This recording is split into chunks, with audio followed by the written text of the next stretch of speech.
Muchas gracias por la invitación y bueno, trataré de darle seguimiento al gran nivel que ha tenido estas presentaciones y bueno, les hablaré del síndrome metabólico y el hígado graso no alcohólico. Bueno, como ya se ha mencionado, pues actualmente representa la principal enfermedad de hepatopatía crónica que vemos a nivel nacional y a nivel mundial. Y como se mencionó en la plática del doctor Torre en la epidemiología, este estudio muy citado de Younousi nos estableció cuál era la prevalencia global de esta enfermedad, que se estableció en el 25.24% a nivel global, y este estudio es muy importante porque radica en que juntó 86 estudios, contempló 8.500.000 personas e incluyó los reportes de 22 países donde se estableció esta prevalencia de esta enfermedad. Como sabemos, con las proyecciones a futuro, esta va a ser la principal enfermedad que va a justificar el trasplante hepático. Y bueno, también se ha mostrado ya esta gráfica donde se hace un traslape entre las zonas de prevalencia o alta prevalencia de hígado graso y las zonas con mayor consumo calórico. Y cabe o vale la pena resaltar, aquí está, esta es de las zonas con mayor prevalencia a nivel mundial y con un consumo moderado de calorías. Como sabemos, la enfermedad hepática grasa no alcohólica va de la mano con ciertas comorbilidades que en la mayoría nosotros sabemos que padece el paciente que tiene hígado graso. En esta gráfica queda muy bien establecida la relación que existe con una de ellas, que es la obesidad. Como ustedes pueden ver, la prevalencia va directamente proporcional con la obesidad. Tenemos la prevalencia de la obesidad, la prevalencia del hígado graso, y vean esta relación directa. Y bueno, México no lo hace nada mal. Sabemos que estas comorbilidades de las que les he hablado están representadas en esta diapositiva. Sabemos que los pacientes con hígado graso en su mayoría pueden tener alguno de estos componentes, como hipertensión arterial, obesidad, dislipidemia. De hecho, en ciertos estudios, dependiendo qué tipo de criterio se utilice para hacer el diagnóstico de hígado graso, se ha reportado que incluso más del 50% de los pacientes que tienen un tipo de dislipidemia pueden presentar hígado graso. E incluso diabetes mellitus, donde se ha reportado que hasta de 1/3 a 2/3 pueden tener hígado graso. Pero si ven en conjunto, estas enfermedades que están representadas en esta diapositiva, en conjunto las podemos conocer como síndrome metabólico. El síndrome metabólico, que es el que tengo que dirigir mi charla, pues debo de decirles que no es una entidad que esté bien definida. De hecho, existen actualmente 11 definiciones. Y cuando algo requiere ser tan definido, pues habla de que hay algunas variedades importantes, pero lo que sí es cierto es que hay puntos en común. De estas 11 definiciones me voy a quedar con los criterios de ATP3 porque probablemente sean los que la mayoría conocemos. ¿Y cómo se establecen los criterios de ATP3? Bueno, el paciente que acuda con ustedes debe de tener más de estos 3 criterios. Puede tener una circunferencia abdominal de más de 102 centímetros si es hombre o más de 88 si es mujer, ese es un criterio. Un segundo criterio es que tenga hipertrigliceridemia, que se establece por valores por arriba de 150 miligramos por decilitro. Otro valor es que tenga glucemia alterada en ayuno o que ya sea diabético o que esté tomando algún tratamiento para control de la diabetes o del azúcar. Que tenga niveles bajos de HDL, establecidos 40 para hombres y 50 para mujeres, por abajo de esto. O que ya esté en tratamiento para alguna dislipidemia. O bien ser hipertenso o que ya tome algún tratamiento para la hipertensión. 3 de estos criterios, en los criterios de ATP3, definen al síndrome metabólico. ¿Y cuál es la importancia de conocerlos? Bueno, pues esto quedará establecido más adelante. Pero regresando al estudio de Younousi, también tiene una importancia, tiene una relevancia muy clara con respecto a los criterios del síndrome metabólico, porque no solo evaluaron la prevalencia, sino vieron qué comorbilidades había en aquellos pacientes que presentaban hígado graso. Y vean, esta diapositiva es muy interesante. De estos pacientes que tienen diagnóstico de hígado graso, 69% tenían dislipidemias, 22.5% diabetes mellitus, obesidad en el 51% e hipertensión en el 39%. Si ven, si tomamos en cuenta los criterios del síndrome metabólico, hasta el 43% de pacientes que tenían hígado graso tenían criterios de síndrome metabólico por ATP3. Entonces, parece ser que estas dos entidades trabajan en un círculo. Puede ser que compartan, y de hecho comparten fisiopatología, pueden producir o pueden estar ligados por la causa y el efecto, y ahorita lo vamos a ahondar, y en los desenlaces. A manera gráfica y de forma como de historieta, está esta diapositiva donde tenemos un paciente o una persona que tiene algunas características fenotípicas del síndrome metabólico. Es un paciente, bueno, él es mexicano, no sé, es obeso, tiene una dieta occidental caracterizada por rica ingesta de carbohidratos y grasas. Esto lleva a un desbalance de los lípidos en sangre, un aumento en los triglicéridos, un consumo alto en fructosa, que asociado con estas características, pues tiene como base fundamental a la fisiopatología del hígado graso la resistencia a la insulina, lo que produce que el órgano graso y el tejido adiposo visceral se favorezca una transformación a un órgano productor de citocinas inflamatorias, con lo cual va a haber un aumento en la producción de interleucina 6, TNF-alfa, disminución de adiponectina, aumento de leptina y de resistina.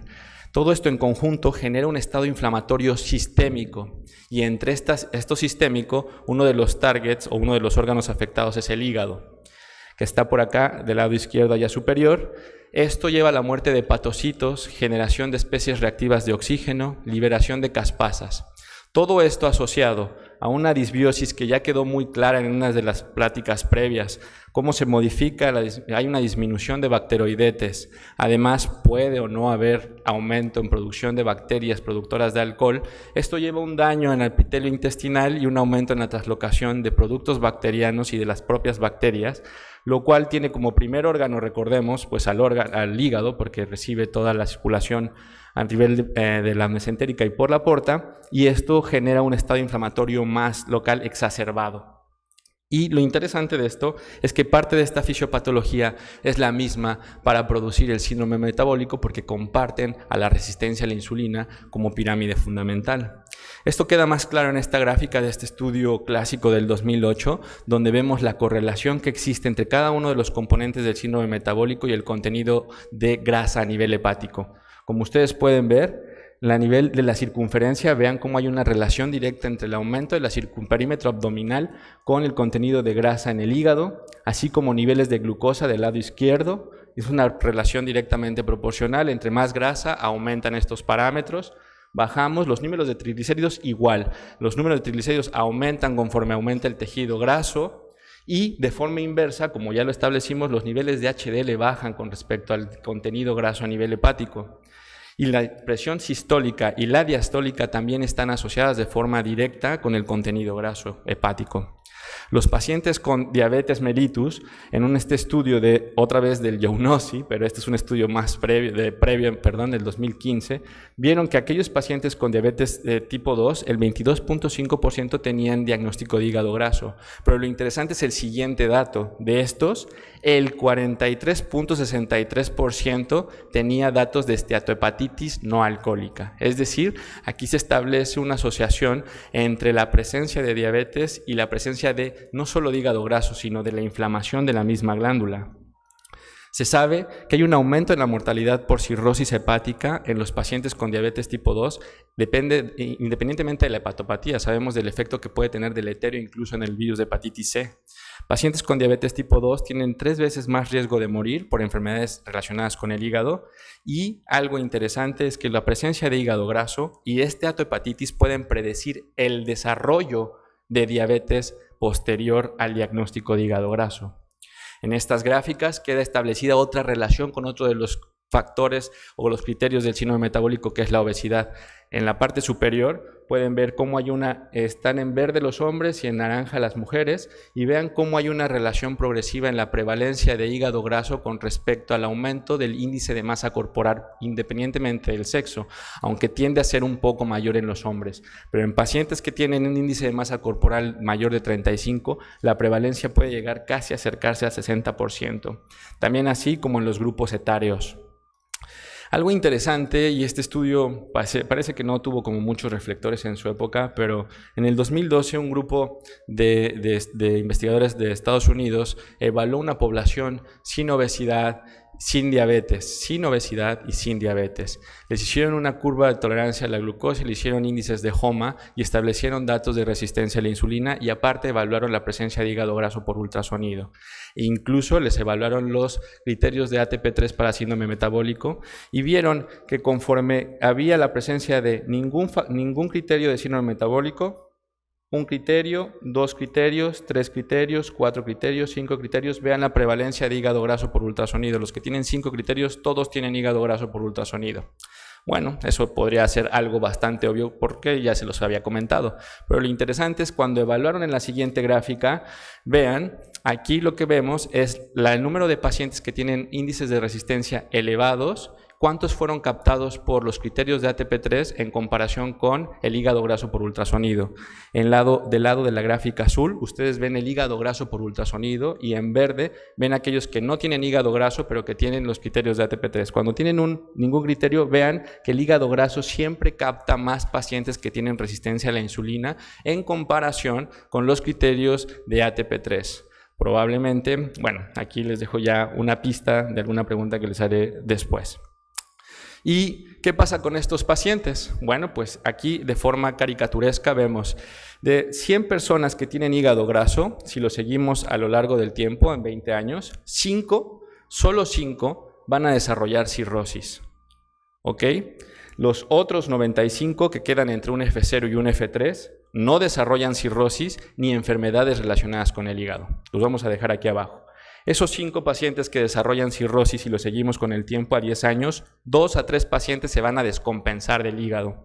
E incluso 1 a 2 a 5 años van a morir de causas hepáticas o van a requerir un trasplante hepático. Regresemos a los de aquí abajo, 95. De estos pacientes, 98 pacientes, porque se le suman los 3 que salen de acá arriba, se le suman, 98 van a morir de causas no hepáticas. Entonces, ¿de qué mueren estos pacientes? Pues mueren de enfermedad cardiovascular. Y esto ha quedado establecido por muchos estudios. Esta es una tabla que recopila algunos de ellos, con seguimientos variables. Vean, diferentes estudios y en la última columna vienen las causas de la muerte y en la mayoría, salvo en uno, siempre la causa cardiovascular es la principal causa. Esto también fue establecido por el estudio del doctor Angulo, donde a través de un diagnóstico histopatológico se le dio seguimiento por 20 años a los pacientes y se estableció que las 3 principales causas de muerte de estos pacientes fueron, aquí queda en rojito, queda enfermedad cardiovascular, es la primera causa, seguida de cáncer no hepático y en tercera de complicaciones de la cirrosis. Del lado de la gráfica de aquel lado, vemos que las curvas que se van hacia abajo, es decir, la de color rojo y la de color verde, si alcanzan a ver, son las que representan a aquellos pacientes que en histología se les demostró fibrosis hepática.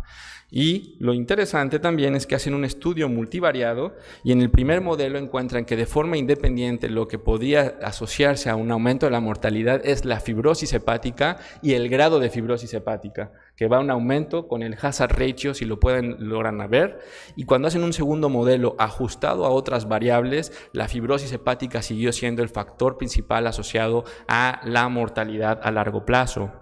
En este estudio de Marchesini, que es un poco más viejo, que es del 2003, de forma interesante, también evaluó la histología de pacientes que tenían síndrome metabólico. Bueno, eso lo voy a ver en la siguiente gráfica, pero en esta vemos los pacientes que tienen hígado graso y esteatohepatitis. Y cuando vemos qué los diferencia los unos de los otros, los factores que constituyen al síndrome metabólico están más frecuentemente presentes y más elevados los componentes en los pacientes que tienen esteatohepatitis, como queda aquí.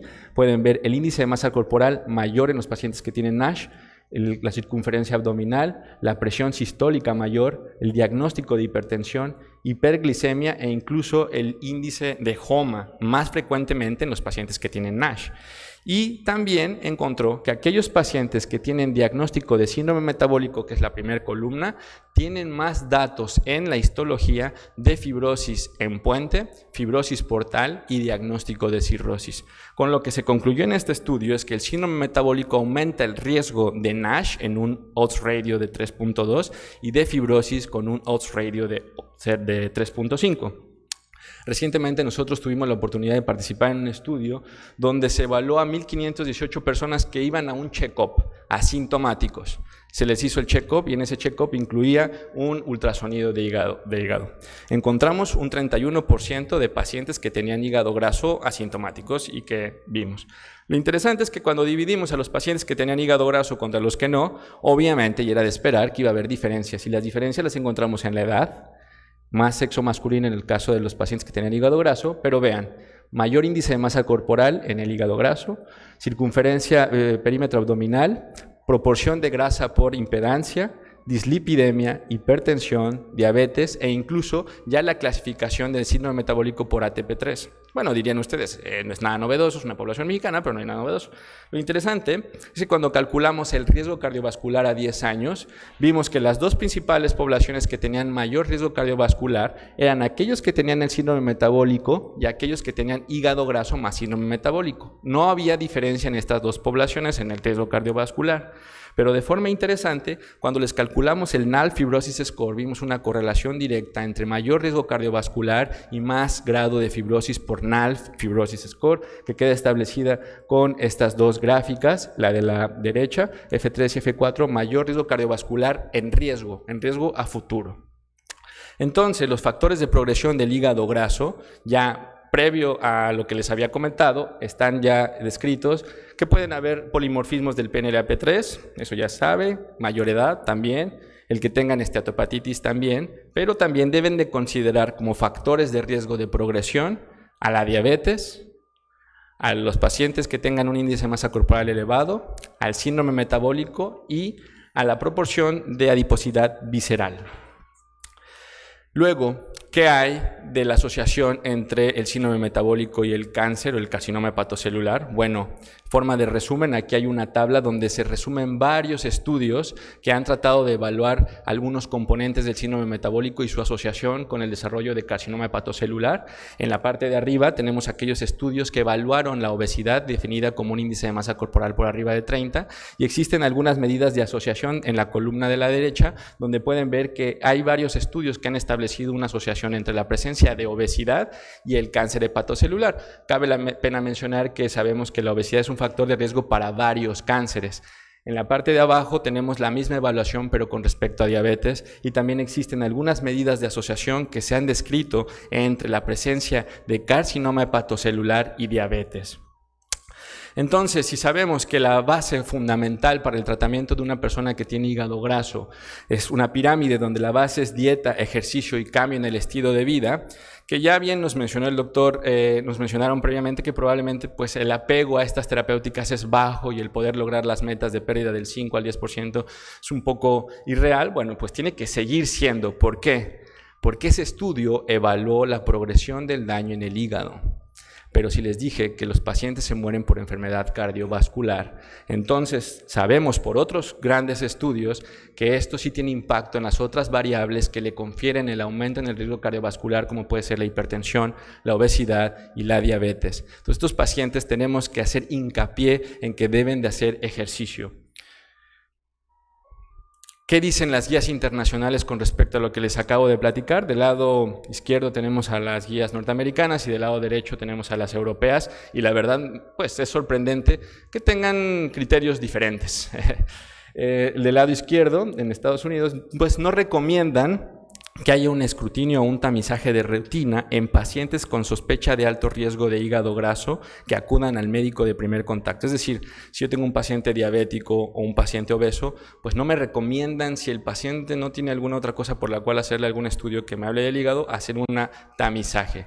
¿Y esto por qué? Y tiene su razón, debido a que los exámenes diagnósticos y las medidas terapéuticas pues todavía no están bien establecidas, los algoritmos no están bien establecidos, no sabemos los beneficios a largo plazo y la relación del costo-beneficio.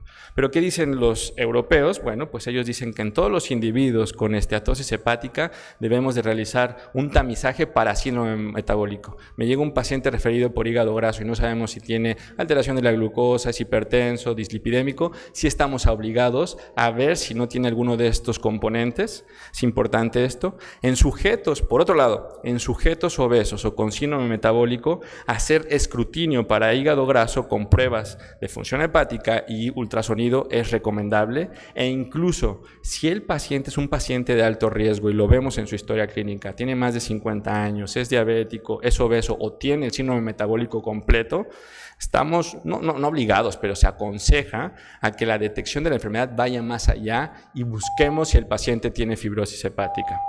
Entonces, ya como conclusión, los pacientes con síndrome metabólico siempre deben de ser considerados como pacientes que tengan propensión importante de desarrollo de hígado graso y esteatopatitis e incluso fibrosis avanzada.